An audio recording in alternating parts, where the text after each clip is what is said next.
누가복음 6장. 안식일의 주인. 어느 안식일에 예수께서 곡식이 무르익은 밭 사이를 걷고 계셨다. 제자들이 곡식 이삭을 따서 손으로 껍질을 벗겨 먹었다. 몇몇 바리새인들이 말했다. 당신들은 어찌하여 안식일 규정을 어기고 이런 일을 하는 거요? 예수께서 제자들 편에 서셨다. 너희는 다윗과 그 동료들이 배고플 때에 한 일을 읽어보지 못했느냐? 그가 성소에 들어가서 제사장들 외에는 아무도 먹지 못하게 되어 있는 제단에서 갓 물려낸 빵을 먹지 않았느냐? 그는 그 빵을 자기 동료들에게도 주었다. 예수께서 말씀하셨다. 인자는 안식일의 종이 아니라 주인이다. 또 다른 안식일에 예수께서 회당에 들어가 가르치셨다. 거기에 한쪽 손이 오그라든 사람이 있었다. 종교학자와 바리새인들은 혹시나 안식일 위반으로 예수를 잡을까 하여 그 사람을 고쳐주나 보려고 그분을 주시했다. 예수께서 그들의 속셈을 아시고 손이 오그라든 사람에게 말씀하셨다. 일어나서 여기 우리 앞에 서거라. 그가 일어나 섰다. 예수께서 그들에게 말씀하셨다. 너희에게 묻겠다. 어떤 행동이 안식일에 가장 합당하냐? 선을 행하는 것이냐, 악을 행하는 것이냐, 사람을 돕는 것이냐, 무력한 상태로 버려두는 것이냐. 예수께서 그들을 둘러보시며 각 사람의 눈을 쳐다보셨다. 그러고는 그 사람에게 말씀하셨다. 내 손을 내밀어라. 그가 손을 내밀자 그 손이 새 손과 같이 되었다.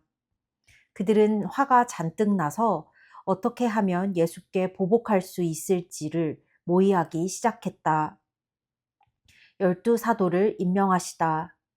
그 즈음에 예수께서 기도하러 산에 올라가셔서 밤새도록 하나님 앞에 기도하셨다. 이튿날 예수께서 제자들을 부르시고 그들 가운데서 다음 12명을 정하셔서 사도로 임명하셨다. 예수께서 베드로라는 이름을 지어주신 시몬, 그의 동생 안드레, 야고보, 요한, 빌립, 바돌로메, 마테, 도마, 알페오의 아들 야고보, 열심당원이라 하는 시몬, 야고보의 아들 유다, 그분을 배반한 가롯 유다. 너희는 복이 있다. 예수께서 그들과 함께 산에서 내려와 평지에 서시자 제자들이 그분 주위에 둘러섰고 곧이어 유대와 예루살렘과 심지어 해안 지방인 두로와 시돈에서 온 큰 무리도 모여들었다. 그들은 그분께 말씀도 듣고 병도 고치려고 온 것이었다. 악한 귀신에 시달리던 사람들이 고침을 받았다. 모든 사람이 예수께 손을 대려고 했다. 예수에게서 아주 강한 능력이 나와서 수많은 사람들이 나았기 때문이다. 예수께서 이렇게 말씀하셨다. 모든 것을 다 잃은 너희는 복이 있다. 그때에야 너희는 하나님 나라를 찾게 될 것이다. 굶주림에 지친 너희는 복이 있다. 그때에야 너희는 메시아의 음식을 먹을 준비가 된 것이다. 하염없이 눈물 흘리는 너희는 복이 있다. 아침이 되면 기쁨을 맞게 될 것이다. 누군가 너희를 깎아내리거나 내쫓을 때마다 누군가 내 평판을 떨어뜨리려고 너희 이름을 더럽히거나 비방할 때마다 너희는 복을 받은 줄 알아라. 그들이 그렇게 하는 이유는 진리가 너무 가까이 있어서 그들이 불편을 느끼기 때문이다. 그런 일이 일어날 때 너희는 기뻐해도 좋다. 아예 어린 양처럼 뛰어놀아도 좋다. 그들은 싫어하겠지만 나는 좋아하니 말이다. 온 천국이 박수를 보낼 것이다. 또한 너희만 그런 일을 당한 것이 아님을 알아라. 내 설교자와 증인들은 언제나 그런 대우를 받았다. 너희 삶을 거저 주어라. 그러나 너희가 다 갖춘 줄로 생각하면 화가 있다. 너희 가진 것에서 더 얻을 것이 없을 것이다. 자기 자신으로 만족하면 화가 있다. 너희 자아는 오랜 만족을 주지 못할 것이다. 삶이 온통 재미와 놀이인 줄 알면 화가 있다. 고난이 기다리고 있고 그 고난이 너희에게도 닥칠 것이다. 다른 사람을 치켜 세우는 말과 비위를 맞추는 행동으로 사람에게 인정을 받으려고 하면 화가 있다. 사람의 인정을 받는다고 해서 진리의 편에 있는 것은 아니다.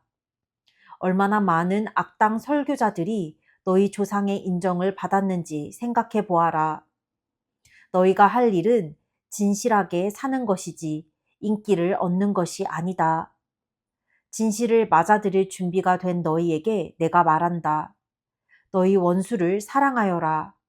원수가 어떻게 하든지 너희는 최선의 모습을 보여라. 누가 너희를 힘들게 하거든 그 사람을 위해 기도하여라. 누가 내 뺨을 치거든 그 자리에 서서 맞아라. 누가 내 셔츠를 움켜쥐거든 내 가장 좋은 외투까지 잘 포장해 선물로 주어라. 누가 너를 억울하게 이용하거든 종의 삶을 연습하는 기회로 삼아라. 똑같이 갚아주는 것은 이제 그만하여라.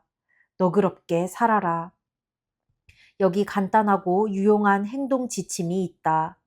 사람들이 너희에게 무엇을 해주면 좋겠는지 자문해 보아라.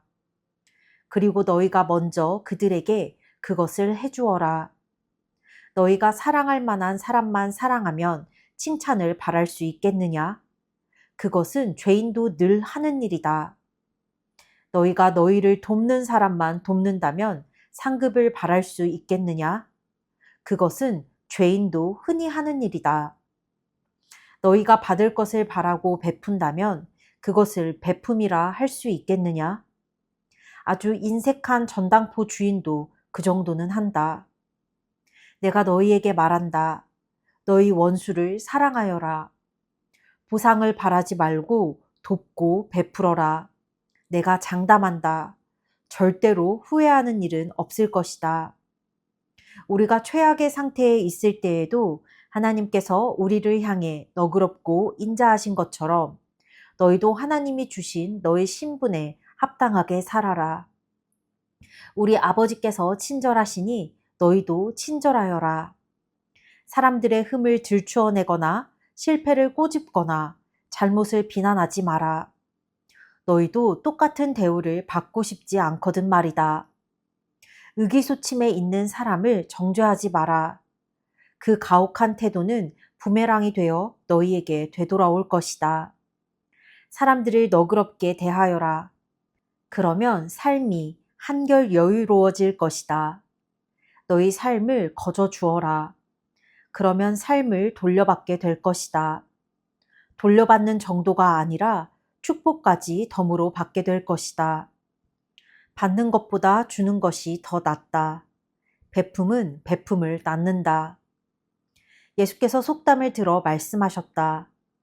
눈먼 사람이 눈먼 사람을 인도할 수 있느냐? 둘 다 구덩이에 빠지지 않겠느냐? 제자가 스승을 가르칠 수 없는 법이다. 핵심은 너희가 누구를 선생으로 모시고 따를지 신중히 선택하라는 말이다. 내 이웃의 얼굴에 묻은 얼룩은 보면서 자칫 내 얼굴에 추한 비웃음은 그냥 지나치기 쉽다. 내 얼굴이 멸시로 일그러져 있는데 어떻게 뻔뻔스럽게 내가 내 얼굴을 씻어주겠다고 말하겠느냐? 이는 내가 너보다 잘 안다는 사고방식이며 자기 몫을 살기보다는 남보다 거룩한 척 연기를 하는 것이다. 내 얼굴에 추한 비웃음부터 닦아내라. 그러면 내 이웃에게 수건을 건네줄 만한 사람이 될지도 모른다. 말씀을 삶으로 실천하여라. 건강한 나무에서 벌레 먹은 사과를 딸 수 없고 병든 나무에서 좋은 사과를 딸 수 없다. 사과의 건강을 보면 나무의 건강을 알 수 있다. 먼저 너희는 생명을 주는 삶에서부터 시작해야 한다. 중요한 것은 너희 말과 행동이 아니라 너희 됨됨이다. 참된 말과 행동은 너희의 참된 존재에서 흘러 넘치는 것이다. 너희는 내게 예의를 갖춰 예 선생님, 옳습니다 선생님 하면서도 어째서 내가 명하는 것은 하나도 행하지 않느냐? 내가 너희에게 하는 이 말은 너희 삶에 덧붙이는 장식이나 너희 생활 수준을 높여주는 리모델링 같은 것이 아니다. 내 말은 주춧돌과도 같아서 너희는 내 말 위에 인생을 지어야 한다. 너희가 내 말을 너희 삶으로 실천하면 너희는 땅을 깊이 파서 반석 위에 집의 기초를 놓은 현명한 목수와 같다. 강둑이 터져 강물이 들이쳐도 그 집은 꿈쩍도 하지 않는다. 오래 가도록 지어진 집이기 때문이다. 그러나 너희가 내 말을 성경 공부 때만 사용하고 삶으로 실천하지 않으면 너희는 주춧돌을 생략하고 집을 지은 미련한 목수와 같다.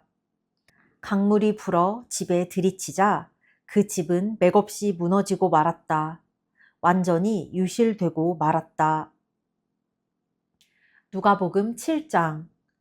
자기 백성의 필요를 돌보아 주신다. 예수께서 사람들에게 말씀을 마치시고 가버나움으로 가셨다. 그곳에 있는 어떤 로마군 지휘관의 종이 죽어가고 있었다. 지휘관은 그 종을 무척 귀히 여겼으므로 그를 잃고 싶지 않았다. 예수께서 돌아오셨다는 말을 들은 지휘관은 유대인 공동체 지도자들을 예수께 보내어 오셔서 자기 종을 고쳐달라고 청했다. 그들은 예수께 가서 그렇게 해주실 것을 간절히 구했다. 이 사람은 선생님께서 요청을 들어주셔도 좋은 사람입니다. 그는 우리 민족을 사랑하여 우리에게 회당까지 지어주었습니다. 예수께서 그들과 함께 가셨다. 그 집에 도착하려면 아직 한참을 더 가야 하는데 지휘관이 보낸 친구들이 와서 예수께 말을 전했다. 주님, 이렇게 수고하실 것 없습니다. 주님이 아시듯이 저는 그리 선한 사람이 못 됩니다. 주님이 저희 집에 오시면 제가 당황스럽고 제가 주님 앞에 직접 나서기도 그렇습니다. 그저 명령만 내리시면 저의 종이 낫겠습니다. 저도 명령을 받기도 하고 내리기도 하는 사람입니다. 제가 한 병사에게 가라고 하면 가고 다른 병사에게 오라고 하면 옵니다. 그리고 저의 종에게 이것을 하라고 하면 합니다. 예수께서 크게 놀라시며 동행한 무리에게 말씀하셨다. 하나님을 알고 그분이 일하시는 방식을 훤히 알아야 마땅한 이스라엘 백성 중에서도 이렇게 단순한 믿음은 아직 보지 못했다. 말을 전하러 온 사람들이 집에 돌아가 보니 종이 다 나아 있었다. 얼마 후에 예수께서 나인이라는 마을로 가셨다. 제자들과 꽤 많은 무리가 그분과 함께 있었다. 그들이 마을 어귀에 다다랐을 때 장례 행렬과 마주쳤다. 한 여자의 외아들을 묻으러 가는 행렬이었다. 죽은 아들의 어머니는 과부였다. 예수께서 그 여자를 보시고 가슴이 미어지셨다. 예수께서 그 여자에게 울지 마라 하고 말씀하셨다. 그러고는 가까이 다가가 관에 손을 대자 관을 메고 가던 사람들이 걸음을 멈췄다. 예수께서 말씀하셨다. 청년아, 내가 내게 말한다. 일어나라. 그러자 죽었던 아들이 일어나 앉아 말을 하기 시작했다. 예수께서 그 아들을 어머니에게 돌려주셨다. 모든 사람은 자신들이 지금 거룩한 신비의 자리에 있으며 하나님께서 그들 가운데서 일하고 계심을 깨닫고는 조용히 경배했다. 그러고는 떠들썩하게 감사하며 서로 큰 소리로 외쳤다. 하나님이 돌아오셔서 자기 백성의 필요를 돌보아 주신다. 예수의 소문이 온 지역에 두루 퍼졌다. 세례자 요한. 요한의 제자들이 이 모든 일을 요한에게 알렸다. 요한은 제자 가운데 두 사람을 주님께 보내어 물었다. 우리가 기다려온 분이 선생님이십니까? 아니면 아직도 기다려야 합니까? 두 사람이 예수 앞에 와서 말했다. 세례자 요한이 우리를 선생님께 보내어 우리가 기다려온 분이 선생님이십니까? 아니면 아직도 기다려야 합니까? 하고 물어보라고 했습니다. 예수께서는 몇 시간에 걸쳐 질병과 고통과 악한 귀신으로 시달리는 많은 사람들을 고쳐주시고 눈먼 많은 사람들의 눈을 뜨게 해주셨다. 가서 방금 너희가 보고 들은 것을 요한에게 알려라. 눈먼 사람이 보고 저는 사람이 걷고 나병 환자가 깨끗해지고 귀먹은 사람이 듣고 죽은 사람이 살아나며 이 땅의 불쌍한 사람들에게 하나님의 환대와 구원이 베풀어지고 있다. 이것이 너희가 기대하던 것이냐? 그렇다면 너희야말로 복된 줄 알아라. 요한이 보낸 사람들이 떠나자 예수께서 요한에 대해 무리에게 더 말씀하셨다. 그를 보러 광야로 나갈 때에 너희는 무엇을 기대했더냐? 주말을 쉬러 나온 사람이더냐? 아닐 것이다. 그럼 무엇이냐? 멋진 양복을 차려입은 교주더냐? 광야에서는 어림도 없다. 그럼 무엇이냐? 하나님의 메시지를 전하는 사람이냐? 맞다. 하나님의 심부름꾼이다. 너희 평생의 최고의 하나님 심부름꾼일 것이다. 그는 예언자 말라기가 말한 그 심부름꾼이다. 내가 내 심부름꾼을 앞서 보내어 내 길을 평탄하게 만들 것이다. 내가 너희에게 최대한 알기 쉽게 설명하겠다. 역사상 어느 누구도 세례자 요한보다 나은 사람은 없다. 그러나 그가 너희에게 준비시킨 천국에서는 가장 낮은 사람이라도 요한보다 앞선다. 요한의 말을 듣고 그에게 세례를 받아 천국에 들어온 평범하고 평판이 좋지 않은 사람들이 가장 분명한 증거다. 바리새인과 종교 관리들은 그런 세례를 거들떠보지도 않았고 자기보다 못한 사람들에게 자기 자리를 내줄 마음도 없었다. 이 세대 사람들은 어떻게 설명할 수 있을까? 그들은 우리는 더 놀고 이야기하고 싶은데 엄마 아빠는 늘 피곤하고 바쁘다고 해요. 하고 불평을 늘어놓는 아이와 같다. 세례자 요한이 와서 금식하니 너희는 그가 미쳤다고 했다. 인자가 와서 실컷 먹으니 너희는 인자가 술고래라고 했다. 본래 여론조사는 믿을 만한 것이 못되지 않더냐? 음식 맛은 먹어보아야 안다. 그분 발에 향유를 바른 여인. 바리새인 가운데 한 사람이 예수를 식사에 초대했다. 예수께서 그 바리새인의 집에 가셔서 저녁 식사에 앉으셨다. 마침 그 동네에 창녀인 한 여자가 있었는데 예수께서 바리새인의 집에 손님으로 와 계신다는 소식을 듣고는 아주 값비싼 향유 한 병을 가지고 왔다. 그 여자는 그분의 발치에 서서 울며 그분 발에 눈물을 쏟았다. 그리고 자기 머리카락을 풀어 그분의 발을 닦고 그 발에 입을 맞추고 향유를 발랐다. 예수를 초대한 바리새인이 그것을 보고는 이 사람이 만일 내가 생각한 대로 예언자라면 자기의 비위를 맞추는 이 여자가 어떤 부류인지 알았을 텐데 하고 혼잣말을 했다.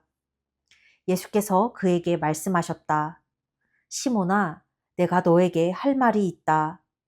말씀하십시오. 두 사람이 은행가한테 빚을 졌다. 한 사람은 은화 500을 빚졌고 다른 한 사람은 50을 빚졌다. 그런데 두 사람 다 갚을 수 없는 처지인 것을 알고는 은행가가 두 사람의 빚을 수 없는 것으로 해주었다. 그렇다면 두 사람 중에 누가 더 감사하겠느냐? 시몬이 대답했다. 그야 더 많이 탕감받은 사람이겠지요. 맞다. 예수께서 말씀하셨다. 그리고 여자 쪽을 바라보시며 계속해서 시몬에게 말씀하셨다. 이 여자가 보이느냐? 내가 내 집에 왔을 때 너는 내게 발 씻을 물도 내주지 않았으나 이 여자는 내 발에 눈물을 쏟고 자기 머리카락으로 닦았다. 너는 내게 인사도 하지 않았으나 이 여자는 내가 도착한 때부터 내 발에 입맞추기를 그치지 않았다. 너는 기분을 상쾌하게 할 만한 것 하나 내놓지 않았으나 이 여자는 향유로 내 발에 피로를 덜어주었다. 감동적이지 않느냐? 이 여자는 아주 많은 죄를 용서받았다. 그래서 많이 감사한 것이다. 용서가 적으면 감사도 적은 법이다. 그러고 나서 예수께서 여자에게 말씀하셨다. 내가 내 죄를 용서한다. 그러자 식탁에 있던 손님들이 그분이 듣지 않는 데서 말했다. 자기가 누구라고 죄를 용서한단 말인가? 예수께서 그들을 무시하고 여자에게 말씀하셨다. 내 믿음이 너를 구원했다. 평안히 가거라. 누가복음 8장. 예수께서 계획하신 대로 마을마다 다니시며 하나님 나라를 전하시고 메시지를 퍼뜨리셨다. 12 제자가 그분과 함께했다. 일행 중에는 여러 악한 귀신의 괴롭힘과 질병에서 나은 여자들도 있었다. 7 귀신이 나간 막달라라 하는 마리아와 헤롯의 관인인 구사의 아내 요한나와 수산나가 있었고 그 외에도 많은 여자들이 자신들의 재물을 넉넉히 들여서 일행을 섬겼다. 씨 뿌리는 농부 이야기. 그들이 이 마을 저 마을을 다니는데 많은 사람들이 합류해서 함께 다녔다. 예수께서 그들에게 이 이야기로 말씀하셨다. 농부가 밖에 나가서 씨를 뿌렸다. 더러는 길 위에 떨어져서 발에 밟히고 새들이 먹어버렸다. 다른 씨는 자갈밭에 떨어져서 싹이 났으나 뿌리가 튼튼하지 못해 이내 시들어 버렸다. 다른 씨는 잡초밭에 떨어져서 씨와 함께 잡초가 자라 싹을 짓눌러 버렸다. 다른 씨는 비옥한 땅에 떨어져서 풍작을 이루었다. 너희는 듣고 있느냐? 정말로 듣고 있느냐? 제자들이 물었다. 왜 이 이야기를 말씀해 주셨습니까? 예수께서 말씀하셨다. 너희에게는 하나님 나라를 아는 깨달음이 주어졌다. 너희는 하나님 나라가 어떻게 되어가는지 안다. 다른 사람들에게는 이야기가 필요하다. 그러나 그들 가운데 일부는 이야기를 듣고도 깨닫지 못할 것이다. 그들은 눈을 떴으나 하나도 보지 못하고 귀가 열렸으나 하나도 듣지 못한다. 이 이야기는 그런 사람들 가운데 일부에 관한 것이다. 씨는 하나님의 말씀이다. 길 위에 떨어진 씨는 말씀을 듣지만 듣자마자 마귀가 그 말씀을 낚아채 가서 믿어 구원을 얻지 못하는 사람이다. 자갈밭에 떨어진 씨는 열성적으로 듣지만 그 열성의 깊이가 없는 사람이다. 그 열성은 또 한 번의 유행일 뿐 어려움이 닥치는 순간에 사라져버린다. 잡초밭에 떨어진 씨는 말씀을 듣지만 세상 사는 일로 내일을 염려하면서 돈 벌고 즐기느라 씨가 자리 잡지 못해 아무 소득이 없는 사람이다. 그러나 좋은 땅에 떨어진 씨는 무슨 일이 있어도 말씀을 붙잡고 견디면서 추수 때까지 변치 않는 선한 마음을 가진 사람이다. 들은 것을 전하지 않는 인색한 사람. 등불을 켜서 통으로 덮어두거나 침대 밑에 두는 사람은 아무도 없다. 오히려 단 위에 올려두어 방에 들어오는 사람들이 앞을 볼 수 있도록 한다. 우리는 비밀을 감추어 두지 않고 오히려 말할 것이다. 숨기지 않고 오히려 모든 것을 밝히 드러낼 것이다. 그러니 너희는 들은 것을 전하지 않는 인색한 사람이 되지 않도록 조심하여라. 베품은 베품을 낳는다. 인색하면 가난해진다.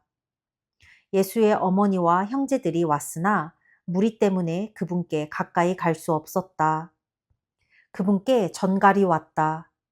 선생님의 어머니와 형제들이 선생님을 만나려고 밖에 서 있습니다. 예수께서 대답하셨다. 하나님의 말씀을 듣고 행하는 사람이 나의 어머니요, 나의 형제다. 순종이 피보다 진하다. 하루는 예수와 제자들이 배에 올랐다. 예수께서 호수를 건너가자고 말씀하셨고 그들은 떠났다. 항해는 순탄했다. 예수께서는 잠이 드셨다. 그런데 갑자기 호수에 사나운 풍랑이 몰아쳤다. 물이 들이쳐서 배가 뒤집힐 지경이었다. 제자들이 예수를 깨웠다. 주님, 주님, 우리가 빠져 죽겠습니다. 예수께서 일어나셔서 바람에게 잠잠하여라 하시고 파도에게 잔잔하여라 명령하셨다. 그러자 호수가 이전처럼 고요해졌다. 예수께서 제자들에게 말씀하셨다. 왜 나를 신뢰하지 못하느냐?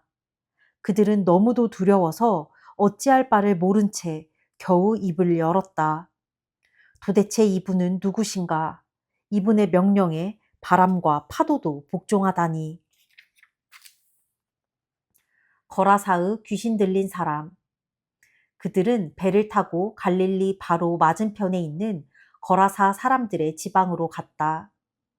예수께서 무태에 내리시자 그 동네 사람 하나가 그분과 마주쳤다. 그는 귀신들에게 피해를 당하며 살아왔는데 오랫동안 옷도 입지 않고 집을 떠나 묘지에서 살았다. 그가 예수를 보더니 소리를 지르고 그분 앞에 엎드려 고함쳤다. 무슨 일로 내게 간섭합니까? 높으신 하나님의 아들 예수여, 제발 나를 괴롭게 하지 마십시오. 그 사람이 이렇게 말한 것은 예수께서 이미 더러운 귀신에게 그 사람한테서 나오라고 명령하셨기 때문이었다. 귀신이 여러 번 그 사람에게 경련을 일으키게 했기 때문에 사람들이 그를 사슬과 족쇄에 채워 늘 감시했지만 귀신 때문에 미칠 때면 그는 그 결박을 끊어버리곤 했다. 예수께서 그에게 물으셨다. 내 이름이 무엇이냐? 패거리입니다. 내 이름은 패거리입니다. 그가 이렇게 말한 것은 그가 많은 귀신들에 들렸기 때문이었다. 귀신들은 자기들을 지옥으로 보내지 말아달라고 예수께 애원했다. 마침 근처 언덕에서 큰 돼지떼가 땅을 파헤치며 먹을 것을 찾고 있었다. 귀신들은 자기들을 돼지들 속으로 들어가게 해달라고 예수께 애걸했다. 예수께서 그렇게 하라고 말씀하셨다. 그러나 돼지떼의 형편은 그 사람의 형편보다 더 나빠졌다. 돼지들이 미쳐서 벼랑으로 우르르 몰려가더니 호수에 빠져 죽은 것이다. 돼지를 치던 사람들이 혼비백산하여 도망쳐서 시내와 마을에 그 이야기를 전했다. 사람들이 어찌된 일인지 보려고 나왔다. 그들이 예수께 다가와서 보니 귀신 들렸던 사내가 단정한 옷차림과 멀쩡한 정신으로 예수의 발 앞에 앉아 있었다. 거룩한 순간이었다. 잠시지만 그들에게 호기심보다 경외심이 앞섰다. 그때 그 일을 처음부터 목격한 사람들이 귀신 들린 사람이 어떻게 구원받았는지 이야기해 주었다.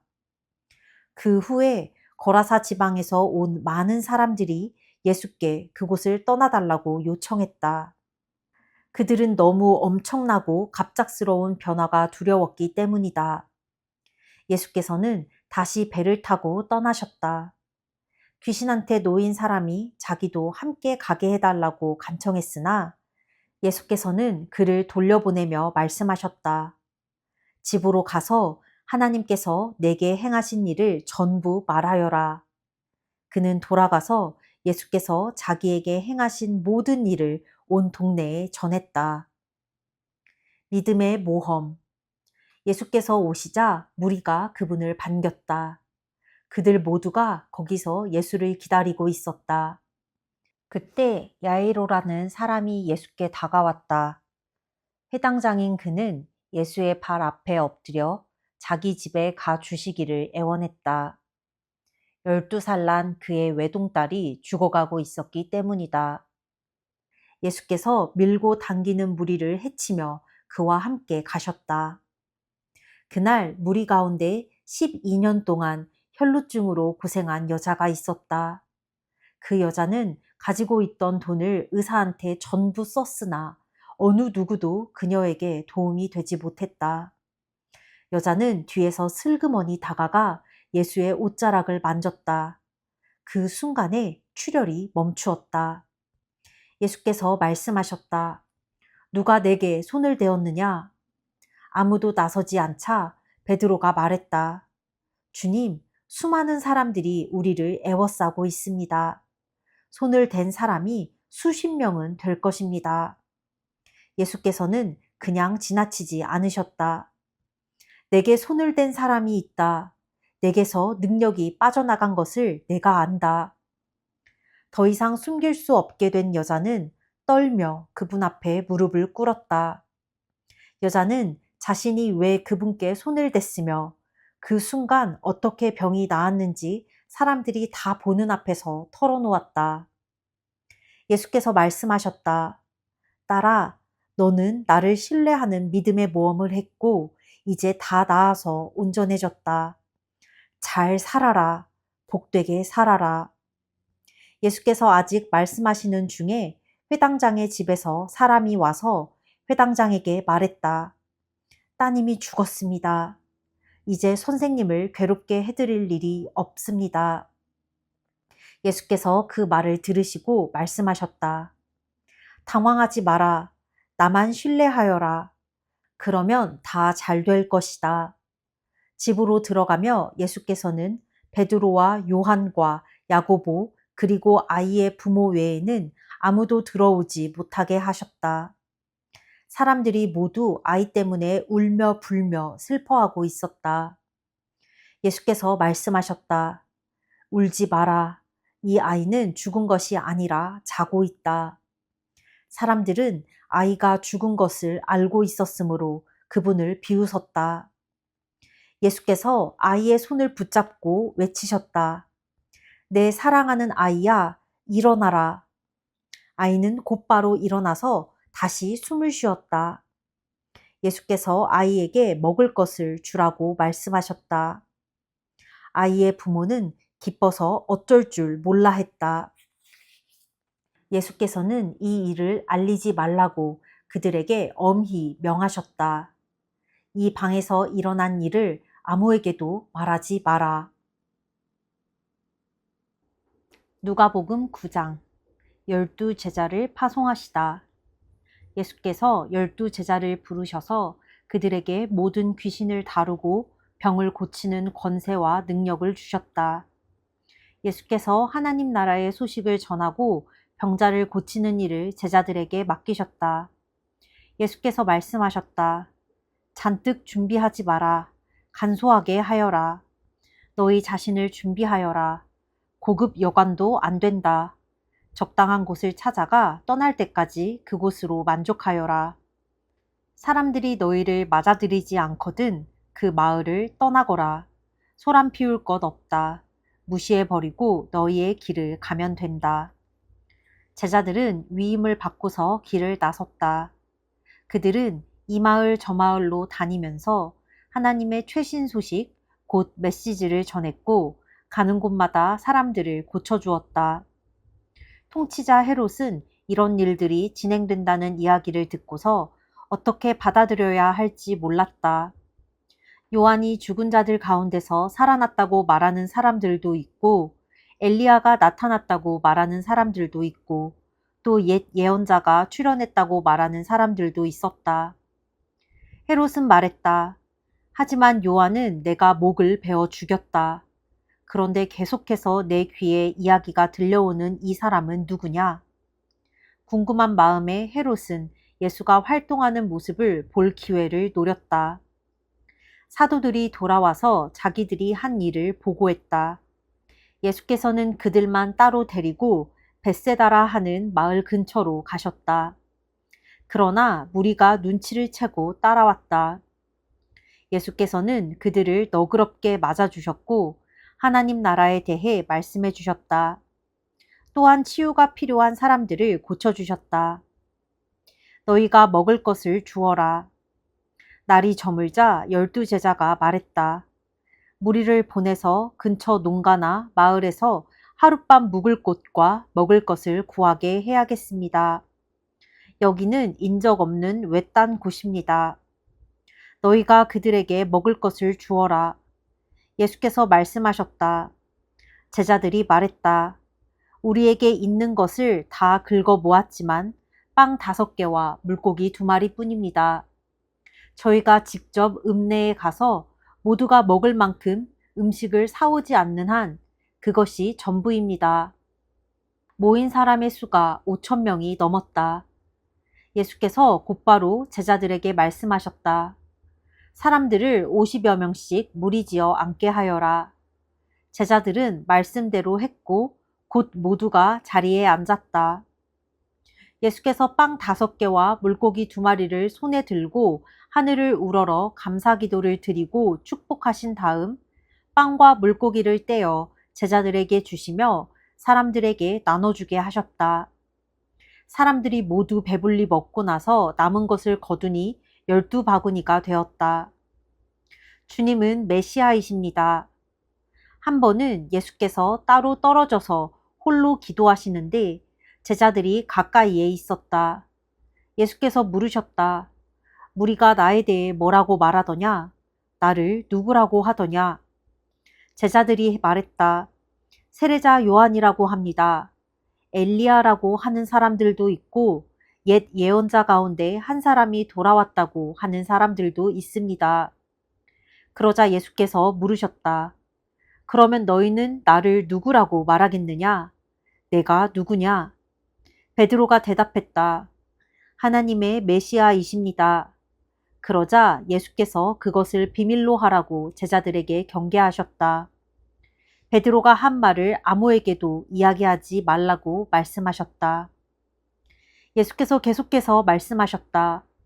이제부터 인자는 처참한 고난을 받고 종교 지도자와 대제사장과 종교 학자들에게 재판에서 유죄를 선고받아 죽임을 당하고 사흘째 되는 날에 다시 살아나야 한다. 이어서 예수께서 그들에게 예상되는 일을 말씀해 주셨다. 누구든지 나와 함께 가려면 내가 가는 길을 따라야 한다. 결정은 내가 한다. 너희가 하는 것이 아니다. 고난을 피해 달아나지 말고 오히려 고난을 끌어안아라. 나를 따라오너라. 그러면 내가 방법을 일러주겠다. 자기 스스로 세우려는 노력에는 아무 희망이 없다. 자기를 희생하는 것이야말로 너희 자신, 곧 너희의 참된 자아를 찾는 길이며 나의 길이다. 원하는 것을 다 얻고도 참된 자기 자신을 잃으면 무슨 유익이 있겠느냐?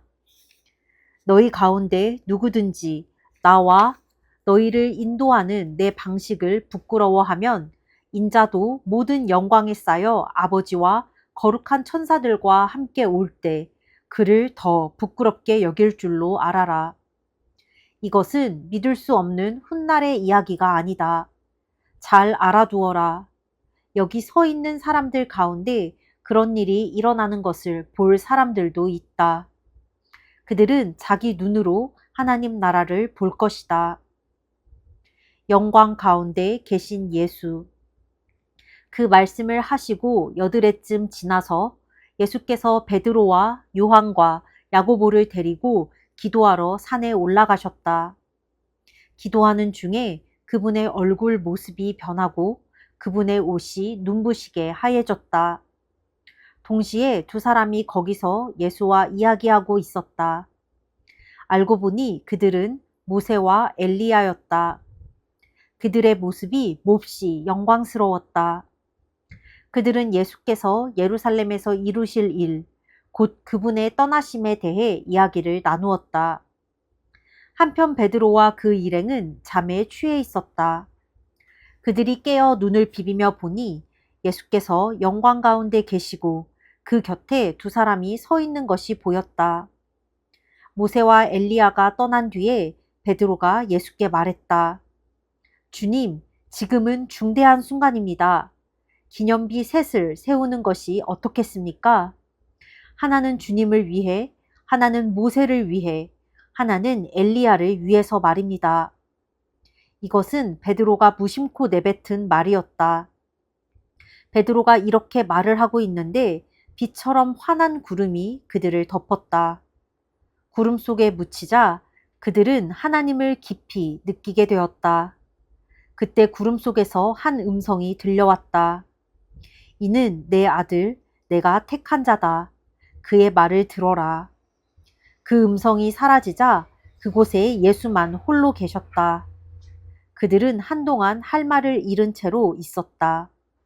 그들은 자기들이 본 것을 그때에는 아무에게도 말하지 않았다. 이튿날 그들이 산에서 내려오니 큰 무리가 그들을 맞이했다. 무리 가운데 한 사람이 외쳤다. 부탁입니다, 선생님. 제 아들 좀 봐주십시오. 하나뿐인 제 자식입니다. 귀신이 아이를 사로잡을 때마다 아이는 갑자기 비명을 지르고 경련을 일으키며 입에 거품을 뭅니다. 귀신은 아이를 때려서 검푸른 멍이 들게 해놓고서야 떠납니다. 제가 아이를 구해달라고 선생님의 제자들에게 부탁했으나 그들은 하지 못했습니다. 예수께서 말씀하셨다. 하나님도 모르고 삶의 중심도 없는 세대여. 내가 같은 말을 몇 번이나 해야 하느냐? 얼마나 더 참아야 하느냐? 내 아들을 이리 데려오너라. 아이가 나아오자 귀신은 아이를 바닥에 내동댕이 치고 경련을 일으키게 했다. 예수께서 더러운 귀신에게 나가라고 명하시고 아이를 고쳐서 그 아버지에게 돌려주셨다. 사람들이 모두 고개를 끄덕이며 하나님의 위대하심과 그분의 크신 위엄에 놀라워했다. 내 본분은 삶이지 죽음이 아니다. 사람들이 둘러서서 그분이 하시는 모든 일을 보고 감탄하고 있는데 예수께서 제자들에게 말씀하셨다. 이제 내가 하는 말 하나하나를 마음에 두고 곰곰이 되새겨 보아라. 인자는 사람들의 손에 넘어갈 것이다. 제자들은 예수께서 하시는 말씀을 알아듣지 못했다. 마치 예수께서 외국어로 말씀하셔서 그들이 전혀 감을 잡지 못하는 것 같았다. 당황한 그들은 그 말씀이 무슨 뜻인지 예수께 묻지도 못했다. 제자들은 그들 가운데 누가 가장 유명해질지 말다툼을 벌이기 시작했다. 예수께서 그것이 그들에게 아주 중요한 문제인 것을 아시고 어린아이 하나를 곁으로 데려와 말씀하셨다. 누구든지 이 아이를 나로 여기고 받아들이는 사람은 곧 나를 받아들이는 것이다. 또한 누구든지 나를 받아들이는 사람은 나를 보내신 분을 받아들이는 것이다. 이와 같이 내세울 때가 아니라 받아들일 때 큰 사람이 된다. 중요한 것은 눈에 보이는 크기가 아니라 너희의 영이다. 요한이 당당히 말했다. 주님, 어떤 사람이 주님 이름으로 귀신을 쫓아내는 것을 보고 우리가 막았습니다. 그가 우리에게 속한 사람이 아니어서 그렇게 했습니다. 예수께서 말씀하셨다. 그를 막지 마라. 그가 적이 아니라면 곧 우리 편이다. 승천하실 때가 가까워 오자 예수께서 마음을 단단히 먹고 용기를 내어 예루살렘을 향해 길을 떠나셨다. 예수께서 심부름꾼들을 앞서 보내셨다.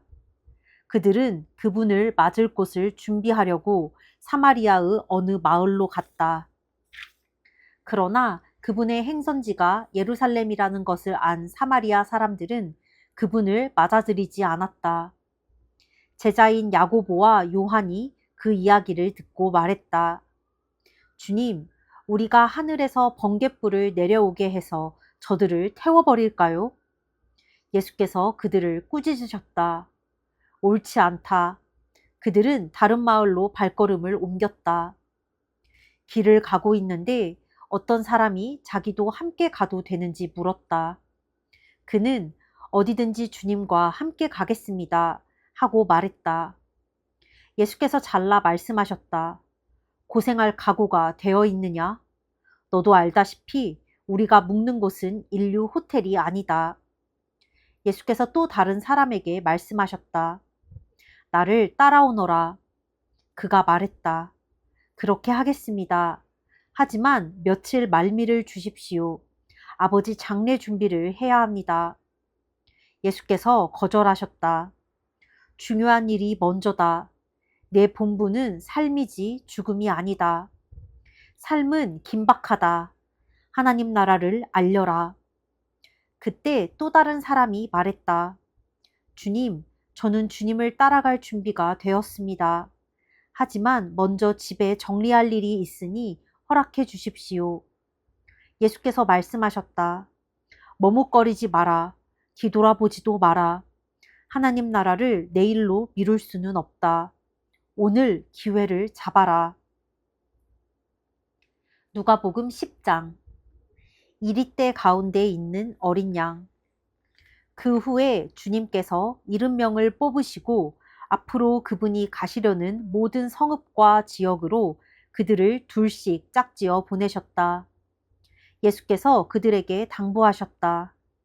추수할 것이 이토록 많은데 추수할 일손은 얼마나 적은가. 그러니 추수할 일손을 보내달라고 추수의 하나님께 무릎 꿇고 기도하여라. 가거라.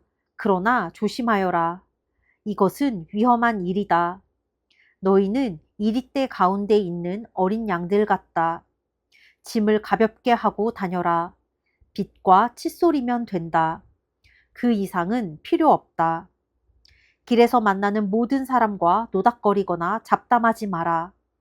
어느 집에 들어가든지 그 가족에게 평화를 빕니다 하고 인사하여라. 그들이 너희의 인사를 받아들이면 그곳에 머물러도 좋다. 그러나 받아들이지 않거든 인사를 거두고 나오너라. 억지로 하지 마라. 한 집에 머물면서 거기서 주는 음식을 먹어라. 일꾼이 든든한 새끼 식사를 하는 것이 마땅하다. 동네에서 음식 솜씨가 좋은 사람을 찾아서 이 집 저 집 옮겨 다니지 마라. 어느 성읍에 들어갔는데 너희를 받아들이거든 그들이 차려주는 것을 먹고 병든 사람은 누구나 고쳐주며 하나님 나라가 바로 너희 문 앞에 있다 고 말하여라. 어느 성읍에 들어갔는데 너희를 받아들이지 않거든 거리로 나가서 이렇게 말하여라. 우리가 너희한테서 얻은 것이라고는 우리 발의 먼지뿐이다. 이제 그것마저 돌려주겠다. 너희는 하나님 나라가 바로 너희 문 앞에 있었다는 것을 알고 있느냐? 심판날에 차라리 소돔이 너희를 거부한 성읍보다 나을 것이다. 고라시나 화가 있을 것이다. 벳세다야 화가 있을 것이다. 너희에게 주어진 기회의 절반만 두로와 시돈에게 주어졌어도 그들은 오래전에 무릎 꿇고 회개하며 자비를 구했을 것이다. 심판날에 두로와 시돈이 너희보다 견디기 쉬울 것이다. 가버나움아, 내가 하늘까지 높아질 것 같으냐? 다시 생각하여라. 너는 지옥으로 굴러 떨어질 것이다. 너희 말을 듣는 사람은 곧 내 말을 듣는 것이다. 너희를 거부하는 사람은 곧 나를 거부하는 것이다. 그리고 나를 거부하는 것은 나를 보내신 하나님을 거부하는 것이다. 마찬가지다. 70명이 의기양양해서 돌아왔다. 주님, 귀신들조차 주님의 명령대로 따랐습니다. 예수께서 말씀하셨다. 나도 안다. 사탄이 하늘에서 번갯불처럼 떨어지는 것을 내가 보았다. 내가 너희에게 무엇을 주었는지 알겠느냐? 너희는 뱀과 정갈을 밟고 걸어도 무사히 지날 것이며 원수의 공격에도 보호받을 것이다. 아무도 너희를 건드릴 자가 없을 것이다. 그러나 위대한 승리는 악을 다스리는 너희의 권세에 있지 않고 너희를 다스리시는 하나님의 권세와 너희와 함께 하시는 그분의 임재에 있다. 너희가 하나님을 위해 하는 일이 아니라 하나님께서 너희를 위해 하시는 일, 바로 그것이 너희가 기뻐해야 할 제목이다. 그때에 예수께서 성령으로 한없이 기뻐하셨다.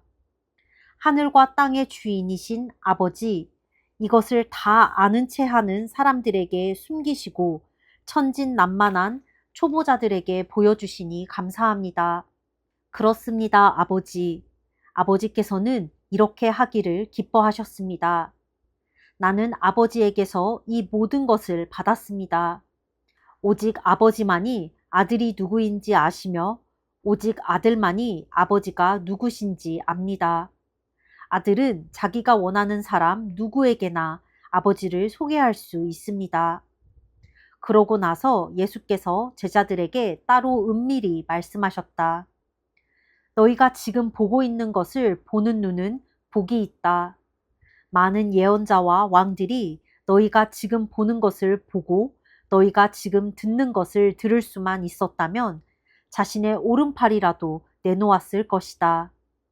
하지만 그들은 희미하게라도 보지 못했고 속삭이는 소리조차 듣지 못했다. 강도 만난 사람의 이웃. 그때에 어떤 종교학자가 일어나 예수를 시험하는 질문을 던졌다. 선생님, 제가 무엇을 해야 영원한 생명을 얻겠습니까? 예수께서 대답하셨다. 하나님의 율법에 어떻게 기록되어 있느냐? 너는 그것을 어떻게 해석하느냐? 그가 말했다. 내 열정과 간구와 힘과 지성을 다해 주 너의 하나님을 사랑하라 하였고 또 내 자신을 사랑하는 것 같이 내 이웃을 사랑하라 하였습니다. 잘 대답했다. 예수께서 말씀하셨다. 그것을 행하여라. 그러면 내가 살 것이다. 그는 빠져나갈 길을 찾으면서 물었다. 그러면 선생님은 이웃을 어떻게 정의하겠습니까? 예수께서 그 대답으로 이야기를 하나 들려주셨다. 어떤 사람이 예루살렘에서 여리고로 가고 있는데 도중에 강도들의 습격을 받았다. 강도들은 그의 옷을 빼앗고 때려 거의 죽게 해놓고는 버려두고 가버렸다. 다행히 제사장이 같은 길로 내려가고 있었다. 그러나 그는 다친 사람을 보고는 방향을 바꿔 다른 쪽으로 비켜갔다. 이어서 경건한 레위 사람이 나타났다. 그 역시 부상당한 사람을 피해갔다. 그 길을 가던 어떤 사마리아 사람이 그 사람에게 다가왔다. 사마리아 사람은 그 사람의 처지를 보고는 가엾은 마음이 들었다. 그는 상처를 소독하고 붕대를 감아 응급 조치를 한 뒤에 그를 자기 나귀에 태워 여관으로 데려가 편히 쉬게 해주었다. 아침에 그는 은화 2개를 꺼내 여관 주인에게 주면서 말했다. 이 사람을 잘 돌봐 주십시오. 비용이 더 들면 내 앞으로 계산해 두십시오. 내가 돌아오는 길에 갚겠습니다. 내 생각은 어떠냐? 세 사람 가운데 누가 강도 만난 사람의 이웃이 되었겠느냐? 종교학자가 대답했다. 친절을 베푼 사람입니다. 예수께서 말씀하셨다. 너도 가서 똑같이 하여라. 마르다와 마리아. 계속해서 길을 가다가 예수께서 한 마을에 들어가셨다. 마르다라는 여자가 그분을 맞아 편히 쉬도록 모셨다. 그녀에게 마리아라는 동생이 있었는데 마리아는 주님 앞에 앉아 그분의 말씀을 경청하고 있었다. 그러나 마르다는 해야 할 온갖 부엌 일로 마음이 분주했다. 얼마 후에 마르다가 그들의 이야기를 끊고 끼어들었다. 주님, 제 동생이 부엌 일을 저한테만 떠넘기고 있는데 그냥 두십니까? 저를 좀 거들어 주라고 동생에게 말씀해 주십시오. 주님께서 말씀하셨다. 마르다야, 사랑하는 마르다야, 내가 지나치게 염려하여 아무것도 아닌 일로 흥분하고 있구나. 마리아는 가장 중요한 한 가지 일을 택했다. 그러니 마리아는 그것을 빼앗기지 않을 것이다. 아멘. 오늘 읽은 본문에서는 2가지가 나의 마음에 와닿는데 하나는 예수님께서 나를 따르라 했을 때 몇몇 사람이 예수님께서 가는 길이 되게 막 좋은 바캉스처럼 좋은 호텔에서 묵고 좋은 일만 가득한 것이 아니라는 걸 알고 망설이는 사람도 있고, 어떤 사람은 제가 아버지 장례를 치러야 되니까 시간을 좀 주세요 하는 사람도 있고, 또 한 사람은 제가 이제 집을 좀 정리하고 예수님을 따르겠습니다 라고 말하는 사람도 있다. 하지만 그때 예수님께서 머뭇거리지 마라, 뒤돌아보지 마라, 하나님 나라를 내일로 미룰 수는 없다, 오늘 기회를 잡아라, 이렇게 말씀하시는데, 우리가 때론 우선순위를 잘못 둬서 하나님 나라의 일을 나중에 두는 경우가 있다. 우리 삶이 너무 막 바쁘고 막 중요한 게 당장 앞에 있으니까 하나님을 계속 나중 순위로 둘 때가 있는데, 그러면 안 되는 것 같다. 말씀과 기도를 나중에 시간 나면 바쁘니까 이거 먼저 하고 하는 그런 마음을 가지고 중요하게 여기지 않는다면 하나님께서 나의 중심과 태도를 분명히 기억하실 것이다. 내가 이런 마음을 갖고 있었음을 하나님께서 분명히 아실 것이다. 그러므로 하나님 나라와 의가 가장 먼저임을 내가 잊지 말자. 또한 이 10장 후반부에 마르다와 마리아의 내용이 나오는데, 마르다는 예수님과 이제 다른 제자들을 막 챙겨야 되니까 부엌 일이 너무 바빴고, 하지만 그 마르다의 동생인 마리아는 예수님 발밑에 앉아서 말씀 듣기를 막 사모하고 있었단 말이지.